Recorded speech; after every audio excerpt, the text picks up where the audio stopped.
Ǹjẹ́ a tún kú bí ojú ọjọ́ ṣe rí níbi gbogbo tẹ́tí láǹfààní láti máa darapọ̀ mọ́ wa lórí ìkànnì àrólé bàbá 1010 TV2 níbi tá a ti mú ròyìn wá lájẹ́ balẹ̀ bí nǹkan ṣe lọ káàkiri orígun mẹ́rẹ̀ẹ̀rin àgbáláyé. Ẹ mọ̀ wò pé ó tó ọjọ́ mẹ́ta kan tá a ti ṣe bẹ́ẹ̀ ṣe àmúwá ìròyìn lórí ìkànnì yìí kó lè dá náà ni Elédùmarè yóò sì yóò dára fún ẹnìkọ̀ọ̀kan wa. Ìròyìn fún tásìkò yìí onáàlàyànfẹ́ Elédùmarè ló tún ṣe bẹ́ẹ̀ tó gbálégbèdè tó mú wá sójú mọ́ máwòrán bí ìṣe mi kókó ní ìròyìn rẹ̀ ẹja gbéyẹ̀wò ṣáájú ẹ̀kúnrẹ́rẹ́ rẹ̀ báyìí. Àánú Tinubu ṣe mí pọ̀ o, tèmi sì ń ṣe Ọlọ́run gbáà. Àwọn gómìnà 22 náà ṣe àtìlẹ́yìn fún Jonathan nígbà tiẹ̀ ṣùgbọ́n ó padà lulẹ̀ nígbẹ̀yìn ọ̀rọ̀ ni. Ali Ndume ló ṣe àlàyé ọ̀rọ̀ yìí. Mo gbà fún Tinubu o, mo sì gbóṣùbà ńlá fún un pẹ̀lú bó ṣe yọ owó ìrànwọ́ epo tá a mọ̀ sí sọ́bsidì lórí epo bẹntiró. Gómìnà ìpínlẹ̀ Abia òun ló ṣe àlàyé ọ̀rọ̀ yìí. Adigunjalè kan ló ṣe bẹ́ẹ̀ gún ọmọ ogun orí omi kan lágùnpa ní ìpínlẹ̀ Kaduna lásìkò tó fẹ́ gba dúkìá lọ́wọ́ ọmọ ogun ojú omi náà. Àwọn Boko Haram ṣe ìkọlù sọ́kọ̀ olórí ọmọ ogun tẹ́lẹ̀ ní orílẹ̀-èdè Nàìjíríà lásìkò tó ń ṣe ìrìn àjò ní ìpínlẹ̀ Borno. Ndume olótútù àṣírí ọ̀rọ̀ yìí. Ikú oró ti pa olórí àwọn agbésùnmọ̀mí ikọ̀ ISWAP kan ní ìpínlẹ̀ Borno. Ọ̀pọ̀lọpọ̀ àwọn ohun ìjà olóró náà tún gbà lákàtà àwọn oníṣẹ́ láabi ọ̀hún. Iná ńlá tó sọ nínú ọjà Kárà ní ìpínlẹ̀ Kebbi ti ba ọ̀pọ̀lọpọ̀ dúkìá olówó iyebíye jẹ́ báyìí. Ìròyìn ọ̀hún rèé lẹ́kùnrẹ́rẹ́. Àánú ààrẹ Bọ́lá Ahmed Tinubu ó mà ń ṣe mí púpọ̀ gan mọ̀ ni, tèmi sì ń ṣe Ọlọ́run ọba lókè. Àwọn gómìnà tí òǹkà wọn jẹ́ 22 náà mọ̀ ṣàtìlẹ́yìn fún Jonathan nígbà tiẹ̀ ṣùgbọ́n nígbẹ̀yìn gbogbo nǹkan náà ń kọ́ níṣe ni Jonathan ló fìdí rẹmi. Ali Ndume ló sọ èyí di mímọ̀. Sẹ́nítọ̀ tó ń ṣojú gúúsù ìpínlẹ̀ Borno Ali Ndume tó sì jẹ́ ọ̀kan gbòógì nínú ẹgbẹ́ òṣèlú APC ló mọ̀ ṣe àlàyé ọ̀rọ̀ lórí móhùnmáwòrán channel lánàá òde yìí níbi tó ti ní ìtàkùrọ̀sọ pẹ̀lú àwọn atọ́kùn ètò. Ibẹ̀ ló ti ṣe ní àlàyé pé ṣe rí kìí ṣe pé òun ò ṣe àtìlẹ́yìn fún ààrẹ Bọ́lá Ahmed Tinubu àbóhun ò fẹ́ràn ààrẹ Bọ́lá Ahmed Tinubu ó ní ṣùgbọ́n ṣá má parọ́ tanra wa jẹ. Sẹ́rí ìgbésẹ̀ táwọn gómìnà àtàwọn ẹgbẹ́ òṣèlú APC tí wọ́n gbé nípa bá ṣe ṣe bẹ́ẹ̀ sọ di mímọ̀ pé ààrẹ Bọ́lá Ahmed Tinubu làwọn ṣe àtìlẹ́yìn fún táwọn sì wà lẹ́yìn rẹ̀ gbágbágbá. Ó ní àwọn nǹkan wọ̀nyí ó ní kò dùn mọ́ nínú. Ó sì ní àlàyé pé ní ọjọ́ 22 nínú oṣù karùn-ún ọdún 2025 níbi tí wọ́n ti ṣe bẹ́ẹ̀ péjọ pẹ̀lú àwọn gómìnà àtàwọn èèkàn nínú ẹgbẹ́ òṣèlú APC tí wọ́n sì jókòó. Ó ní níṣẹ́ lòun rò pé submit làwọn wá fún. Ó ní nígbà tí ó sì yá ni wọ́n ṣe ní àlàyé pé kán máa ṣe bẹ́ẹ̀ ṣe àtìlẹ́yìn fún ààrẹ Bọ́lá Ahmed Tinubu fún sáà kejì lọ́dún 2027. Ó nígbà tí ètò débi èyí ó ní òun bẹ́ẹ̀ sì ń sọ̀rọ̀ tó ń sì dìde wípé n tó ń bá wa kọ́ ni wọ́n ń ṣe. Ó ní kì í ṣe pé òun ìṣẹ́gbẹ́ òṣèlú APC mọ́ àbí òun kórìíra ààrẹ Bọ́lá Ahmed Tinubu. Ó ní ṣùgbọ́n ní tí wọ́n ṣe yìí kò bójúmu tó bọ́ọ̀ ni wọ́n sì máa di àwọn ènìyàn nípa láti ṣe àtìlẹ́yìn fún ààrẹ. Ó wá tún tẹ̀síwájú pé pẹ̀lú bí ìkànsí lórílẹ̀‐èdè Nàìjíríà yìí ó mà ṣeé ṣe káàrẹ Bọ́lá Ahmed Tinubu kó fìdí rẹmi torí pé láyé ààrẹ àná Jonathan níṣe ni àwọn gómìnà tó ń ka wọn jẹ́ 22 láti ṣàtìlẹ́yìn fún Jonathan kó tó di pé ó fìdí rẹmi nínú ètò ìdìbò ọdún 2015. Ó ní bó ṣe rí gan-an òun náà nìyí o pẹ̀lú báwọn kan ṣe ń darapọ̀ mẹ́gbẹ́ òṣèlú APC. Ó ní sáwọn tán fẹ́ dìbò sáwọn náà ti ń darapọ̀ mẹ́gbẹ́ òṣèlú APC. Ìbò gangan ló ṣe kókó kì í ṣe àwọn ènìyàn tán darapọ̀ àbí gómìnà kankan. Kọ́rọ̀ mi mọ́ pọ̀ jù ẹ jẹ́ ṣàfihàn fídíò náà. Because when we wonder, a lot of the leaders of the APC endorse the president, saying that he's done well, things are going well, and he should go on. Okay, so that's what the shouts that they were having in that hall that day. This is totally a departure from what happened at the APC summit. Is that a deceitful gathering, or what exactly do you think is going on based on what you have described? You see, things are not working, but yet party leaders are saying it is going well.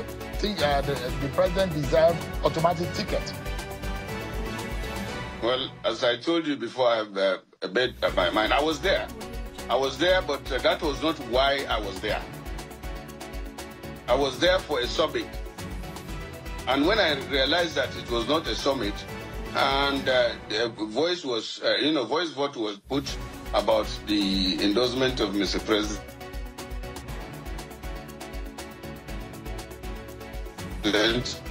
I just left. And that does not mean I'm not an APC member.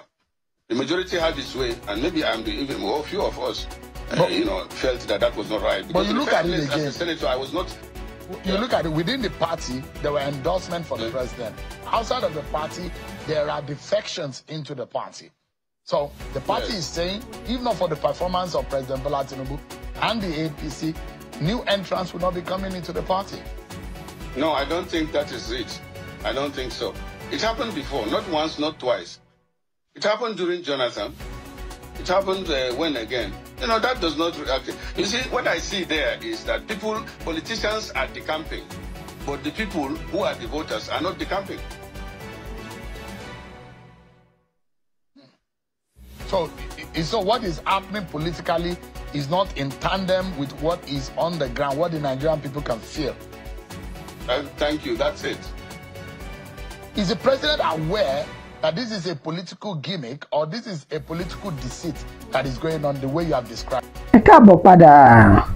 Mo gbà fún Tinubu o, mo sì gbóṣùbà ńlá fún un pẹ̀lú ìgbésẹ̀ akin tó gbé nípa owó ìrànwọ́ epo subsidy ètò yọ gómìnà ìpínlẹ̀ Abia ló ṣe àlàyé ọ̀rọ̀. Ẹni tó jẹ́ gómìnà ní ìpínlẹ̀ Abia Alex Otti ni ó ṣe àlàyé ọ̀rọ̀ yìí lásìkò tó ń gba àlejò ẹni tó jẹ́ gómìnà tẹ́lẹ̀ ní ìpínlẹ̀ ọ̀hún tó sì tún jẹ́ sẹ́nítọ̀ tó ń ṣojú àríwá ìpínlẹ̀ Abia Orji Uzor Kalu níbi tí òun àti sẹ́nítọ̀ Chris Adigije tí wọ́n ti ṣe àbẹ̀wò sí gómìnà ìpínlẹ̀ Abia níjọba ní ilé rẹ̀ tí ń bẹ níjọba ìbílẹ̀ Mfosi Iziala Ugwa ní ìpínlẹ̀ Abia ọ̀hún. Ibẹ̀ ló mọ̀ ti ṣe àlàyé ọ̀rọ̀ pé kò sí nínú àwọn ààrẹ tó ti ń wá sórílẹ̀-èdè Nàìjíríà látẹ̀yìnwá tó ní ìgboyà àti ìgbésẹ̀ akin Ààrẹ Bọ́lá Ahmed Tinubu tó gbé pẹ̀lú bó ṣe yọ owó ìrànwọ́ epo subsidy láti ọjọ́ kìíní tí wọ́n ti ṣe ìbúra wọlé fún un gẹ́gẹ́ bí ààrẹ orílẹ̀-èdè Nàìjíríà nígbà tí Alex Otti tí ó mọ̀ ṣe àlàyé ó ní tí inú òun dùn sí jùlọ láti ẹ̀yìn wá tó sì ti wá ènìyàn tó gbangba sùn lọ́yẹ tí ó jẹ́ ààrẹ orílẹ̀-èdè Nàìjíríà tí ó lè yọ owó ìrànwọ́ epo yìí torí pé ń ṣe àkóbá fún ètò ọrọ̀ ajé orílẹ̀-èdè Nàìjíríà. Ó ní ẹ̀tọ́ mi lọ sẹ́yìn wò ní nǹkan bíi ọdún 2020 ní pàtàkì jùlọ lásìkò COVID-19 tó ń wáyé. Ó ní tí ẹ bá lọ wo àwọn ìwé ìròyìn tó ti jáde sẹ́yìn rí níbi tó ń ti ṣe lálẹ́ pé ẹni tó lè yọ subsidy owó ìrànwọ́ epo wọn làwọn nílò gẹ́gẹ́ bí ààrẹ orílẹ̀-èdè Nàìjíríà. Ó ní lóun wá dùn pàdé Bọ́lá Ahmed Tinubu ó gbóyà láti ṣe eléyìí. Ó ní lóòótọ́ àti lódodo òun àtàrẹ àwọn ọmọ ní èdè àìyedè nígbà míì táwọn sì mọ́ ń takò ara wọn nípa ìgbésẹ̀ tí àwọn bá ń gbé. Ó ní ṣùgbọ́n látàyè láéláé ló ń ti jẹ́ ọ̀rẹ́ nínú ààrẹ Bọ́lá Ahmed Tinubu tí òun sì dùn sáwọn ìgbésẹ̀ tó ń gbé yìí nípa àwọn nǹkan tó ń ṣe ètò ọrọ̀ ajé orílẹ̀-èdè Nàìjíríà ti fi ń tẹ̀síwájú sí i. Bẹ́ẹ̀ náà ló ti ṣe bẹ́ẹ̀ sọ̀rọ̀ sáwọn tí wọ́n ń lépa ètò ìdìbò ọdún 2027. Ó ní Ọlọ́run ọba lókè nìkan ló ní ọjọ́ ọ̀la lọ́wọ́. Ó ní èní tó sojú wa ó nìkan náà la lè sọ ta ni àwa tá mọ̀ wá dámọ̀ràn ọdún 2027. Ó ní káwọn ènìyàn ṣe sùúrù bí àsìkò náà ká tó mọ nǹkan tí yóò ṣẹlẹ̀. Adigunjalè kan mọ̀rẹ́ tó ṣe bẹ́ẹ̀ gún ọmọ ogun orí omi kan ní ọ̀bẹ pa ní ìpínlẹ̀ Kaduna lásìkò tó fẹ́ ṣe bẹ́ẹ̀ jí dúkìá ọmọ ogun ojú omi náà. Ní àríwá ìjọba ìbílẹ̀ Kaduna ni wọ́n ti ṣe bẹ́ẹ̀ ṣekú pa ọmọ ogun ojú omi kan ìyẹn pérúkọ rẹ̀ ní Mpuva ní agbègbè tí wọ́n pè ní bus stop Kawo. Lásìkò náà ni wọ́n ṣe lálẹ́ pé ń ṣe ìrìn àjò láti máa lọ sí ibi tó jẹ́ ibùdó àwọn ọmọ ogun ojú omi náà kó tó di wípé ọkọ̀ tó gùn ó ṣe bẹ́ẹ̀ ní táyà tó ti jò lásìkò ọ̀hún tó sì ń wá ojútùú sí táyà tó jò náà ní àwọn oníṣẹ́ láabi tó jẹ́ adigunjalè tó ti máa ń ṣe bẹ́ẹ̀ gba ẹ̀rọ ìbánisọ̀rọ̀ àwọn ènìyàn ló ṣe ìkọlù sí ọmọ ogun ojú omi náà níbi tí wọ́n ti jọ ń wọ̀ yájà. Ibẹ̀ ló ti ṣe bẹ́ẹ̀ mú ọmọ ogun ojú omi ọ̀hún lọ́bẹ̀ nígùnkígùn tó sì tètè gbé ilé lọ sí ilé ìwòsàn. Ṣùgbọ́n nígbà tí ó fi dé ilé ìwòsàn kọ́ níṣe ni aṣọ kò bọ́ ọmọ yẹn mọ́. Ọmọ yẹn ti ṣe bẹ́ẹ̀ ó ti rin ìhòòhò ọjà. Báyìí ni ó ti ṣe bẹ́ẹ̀ dágbére fún ilé ayé yìí pé ó dìgbò ṣe. Nígbẹ̀yìn wọ́n gbé òkú rẹ̀ lọ sí 44 Nigerian Reference Hospital níbi tí wọ́n ní ibi tí wọ́n ṣe bẹ́ẹ̀ tí wọ́n gbé òkú rẹ̀ sí. Ṣùgbọ́n ròyìn tẹ̀síwájú wípé àwọn ọmọ tó jẹ́ ọ̀dọ́langba ní àdúgbò ni wọ́n yabo adigunjalè náà tí wọ́n sì ṣe ní àlàyé pé wọ́n ti ṣekú pa òun náà lásìkò ọ̀hún kó tó di pa àwọn agbófinró wọ́n dé síbi tí ìṣẹ̀lẹ̀ ọ̀hún ti ṣẹlẹ̀. Àwọn Boko Haram wọ́n ṣe ìkọlù sí ọkọ̀ olórí ọmọ ogun ilẹ̀ yìí tẹ́lẹ̀ lásìkò tí ń ṣe ìrìn àjò ní ìpínlẹ̀ Borno.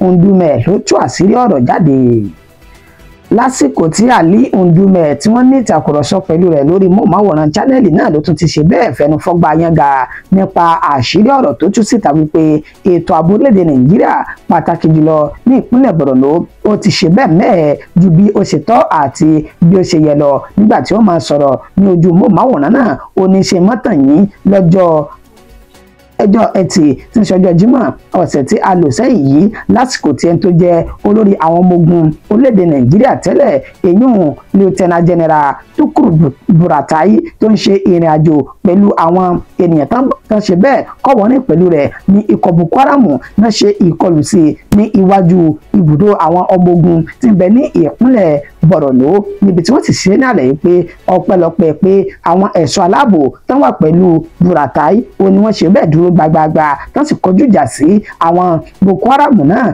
Ó ní bó tilẹ̀ jẹ́ pàwọn ò ní ìròyìn kankan lọ́wọ́ nípa bóyá ẹ̀mí ẹnikẹ́ni ó bá ìṣẹ̀lẹ̀ náà lọ. Ó ní ṣùgbọ́n àmọ̀dájú tó mọ̀ ní pé àwọn ikọ̀ Boko Haram ọ̀hún wọ́n yabo ibùdó àwọn ọmọ ogun náà tán sì kó oríṣiríṣi ohun ìjà olóró àwọn ọmọ ogun náà tí wọ́n kó lọ. Ó ní ibi tààbò orílẹ̀-èdè Nàìjíríà dèrè lágbọn ètò ààbò. Ó ní ká máa ṣe bẹ́ẹ̀ ṣe ìkọlù sẹ́ni tó jẹ́ olórí àwọn ọmọ ogun orílẹ̀-èdè Nàìjíríà tẹ́lẹ̀. Ó ní kí wọ́n nìkan sọ nípa àwọn ènìyàn tí wọn kò ní ẹni tí yóò dáàbò bò wọ́n bí tí wù kó mọ àfi Ọlọ́run ọba Allah nìkan. Ó wà ní gbogbo ìpínlẹ̀ Borno ṣe ká mọ́tàn yín àwọn ààyè 6 ní ìjọba ìbílẹ̀ ó ní wọ́n ti ṣe bẹ́ẹ̀ tí wọ́n ti gbà kán mọ́ wọn lọ́wọ́ báyìí tí wọn ò sì tí ì rí nǹkan kan ṣe sí títí di àkókò tí a wà nínú rẹ̀ yìí. Bó tilẹ̀ jẹ́ pé iléeṣẹ́ ọmọ ogun orílẹ̀-èdè Nàìjíríà wọ́n sọ bí wọ́n pé ọ̀rọ̀ tí Ali Ndume tó sọ yìí wípé àwọn Boko Haram wọ́n ṣe ìkọlù sí Buratai wọ́n ní irọ́ tó jìnnà sóòótọ́ ni wípé kì í ṣe Buratai náà ṣe ìkọlù sí. Bẹ́ẹ̀ ló ní wọ́n gbìyànjú láti ṣe ìkọlù sí ibùdó àwọn ọmọ ogun tó ń bẹ ní ìpínlẹ̀ Borno ọ̀hún ni ṣùgbọ́n àwọn ọmọ ogun ṣe bẹ́ẹ̀ dáná ìbọn yáwọn Boko Haram náà tá sì bẹ́ẹ̀ ẹsẹ̀ wọn sọ̀rọ̀ tí wọ́n fi sá lọ àtọ̀tún àtòsì. Èyí tí kan ní àròlé baba 1010 TV2 tó gbọ́n òun náà làmú wá sójú mọ́ máwòrán. Ikú oró ti pa olórí àwọn agbésùnmọ̀mí ikọ̀ ISWAP kan ní ìpínlẹ̀ Borno. Ọ̀pọ̀lọpọ̀ nǹkan ogun tí wọ́n sì gbà lọ́wọ́ wọn láṣẹ àfihàn rẹ̀ báyìí. Olórí ikọ̀ ọmọ ogun ISWAP tí wọ́n pe orúkọ tiẹ̀ ní Malam Jida ètò jẹ́ olórí àwọn agbésùnmọ̀mí ọ̀hún ní North East abúlé tó pè ní Ngazangana ìjọba ìbílẹ̀ Gujiba ní Yobe ó ní wọ́n ti ṣe ìkọlù sí ilé yìí níbi tó sì ṣekú pa. Bẹ́ẹ̀ ni wọ́n tẹ̀síwájú nínú ìkọlù wọn níbi tó ti yabo àwọn ikọ̀ ISWAP ọ̀hún lábúlé tó pè ní Ambadamu ní Borno níbi tí wọ́n ti ṣe ní àlàyé pé Malam Factory ó ní ààyè táwọn oníṣẹ́ láabi náà tó fi ṣe ibùdó tí wọ́n sì ṣekú pa àwọn ènìyàn ọ̀hún. Bẹ́ẹ̀ náà rí àkàkàmọye òkú àwọn ikọ̀ ISWAP náà tí wọ́n bá ní ilẹ̀ lẹ́yìn tí wọ́n dáná ìbọn yára wọn tán oríṣiríṣi àkàkàmọye ohun ìjà olóró èyí tó gbà lọ́wọ́ àwọn ènìyàn náà onímọ̀ ṣe àfihàn rẹ̀ fún wa lásìkò yìí.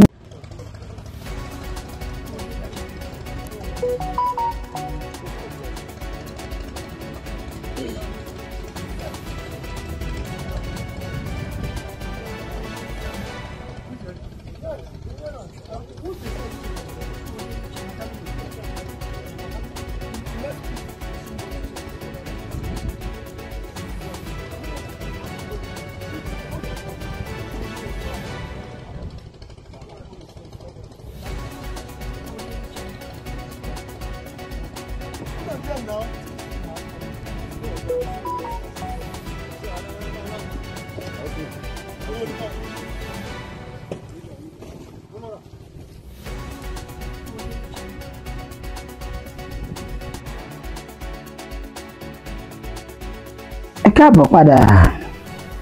Iná ńlá tó sọ nínú ọjà Kárà ní ìpínlẹ̀ Kebbi ni ó ti bà ọ̀pọ̀lọpọ̀ dúkìá olówó iyebíye jẹ́ báyìí.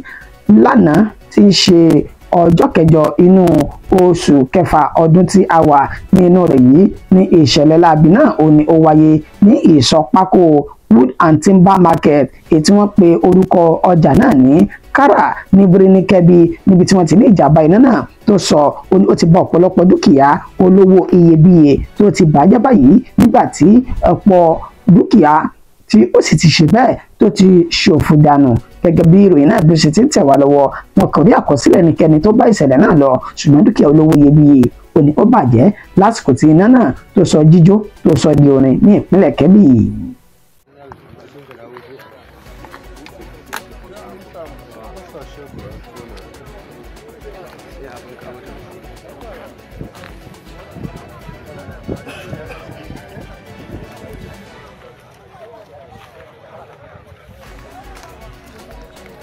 Agora vou cair.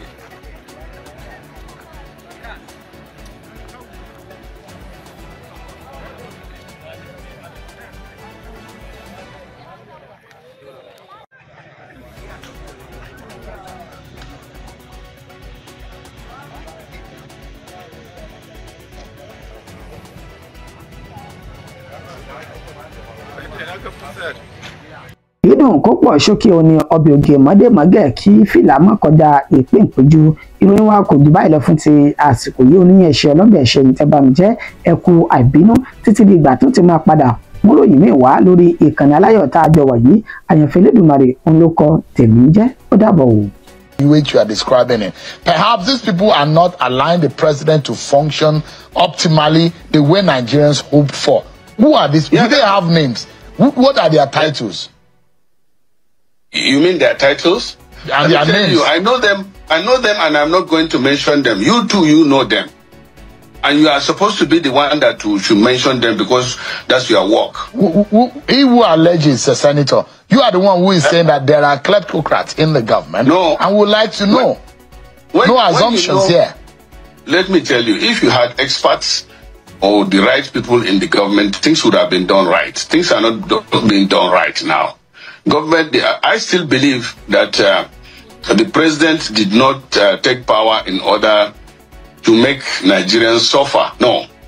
He took power so that he would do something, but he cannot do it alone, and he has to get people. I hear one of my colleagues last time, he said the same thing, that the president needs to sack some of his ministers and some of his aides and all that, so that he will bring in better people or experts to help him run the economy. But you are 2 years down. The renewed hope is becoming, people are doubting whether this thing is going to work, because 2 years...